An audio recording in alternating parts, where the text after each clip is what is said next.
Hi guys, এতিয়া খেতিপথাৰত আপোনালোকে দেখিবলৈ পাইছে। মই এতিয়া খেতিপথাৰত আলি দি আছোঁ। এই খেতিপথাৰ পূৰা খালী দেখিছে, দূৰ দূৰলৈকে খেতিপথাৰখন খালী হৈ আছে।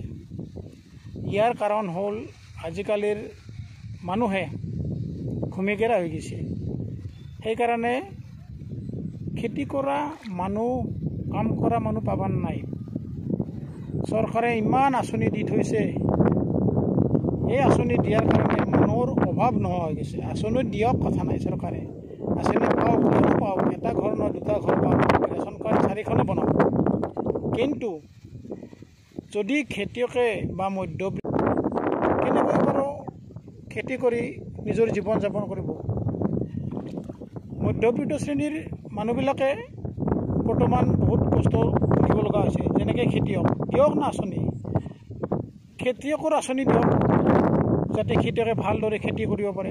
দিছে আৰু দিয়ক, খেতিয়কৰ আঁচনি দিছে, কিন্তু আৰু দিয়ক, যাতে ভালদৰে খেতি কৰিব পাৰে।